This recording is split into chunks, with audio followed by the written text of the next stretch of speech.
வணக்கம். ஈசாஸ் boutique and gold ஹவுஸ்லேருந்து கதைக்கிறோம். இந்த ரிங்கெல்லாம் வந்திருக்குது அட்சய திருதியைக்காகத்தான். இந்த அட்சய திருதியை சிறப்புகளை பற்றி கொஞ்சம் சொல்லுவோம்னு யோசிக்கிறேன். உங்களுக்கும் எல்லாருக்கும் தெரிஞ்சிருக்கும், இருந்தாலும் ஹாப்பியாக கேளுங்க. பிள்ளைகள் இருந்தால் மனித கொள்ளுங்க. பிரம்மன் தனது சிருஷ்டி தொழிலை தொடங்கியது இந்த நாளில் தான்.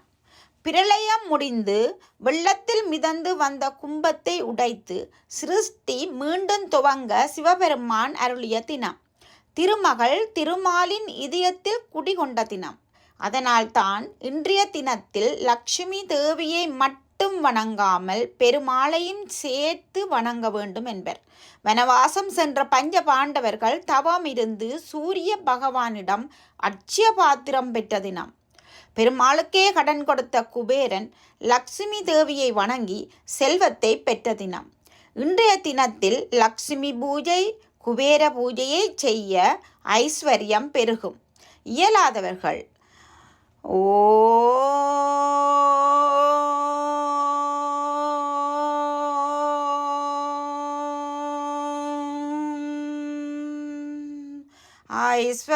ஐஸ்வரேஸ்வராய நம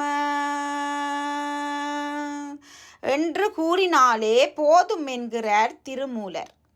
பாற்கடலை கடந்த போது ரத்தினங்கள் ஐராவதம், கல்பதரு, காமதேனு, சந்திரன், மகாலட்சுமி ஆகியோர் தோன்றினர்.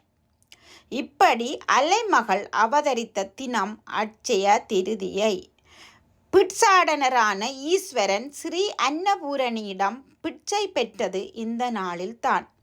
கௌரவ சபையில் திரௌபதியின் மானம் காக்க ஸ்ரீகிருஷ்ணர் துகில் தந்து அருளியது போன்ற புராண சம்பவங்கள் நிகழ்ந்ததும் இந்த தினத்தில்தான்.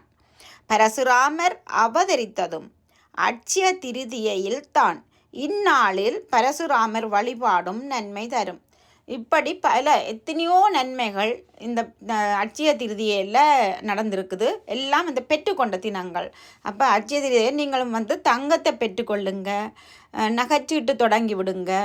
மற்றது நீங்கள் நல்ல வாகனங்கள் வாங்கலாம், சொத்துக்கள் வாங்கலாம், படிக்கிற பாடங்கள் துவங்கலாம், நடன இதுகள் துவங்கலாம். அப்படி நல்ல நல்ல விஷயங்கள் எல்லாம் நீங்கள் துவங்கலாம். எந்த பொருளையும் வாங்கலாம், உங்களுக்கு விருப்பமான மாதிரி எல்லாத்தையும் செய்யலாம் என்று எனக்கு தெரிஞ்சதை நான் சொல்லியிருக்கிறேன். ஈசாஸ் புட்டிக் அண்ட் கோல்ட் ஹவுஸ்லேருந்து கதைச்ச நான். உங்களோட ஃபோன் நம்பர் 6472106556. வார ஞாயிற்றுக்கிழமை அட்சய திருதியை 7 மணிக்கே வந்துடுவோம். நீங்கள் எல்லோரும் வந்து சந்தோஷமாக வாங்க. தேங்க்யூ. பாய்.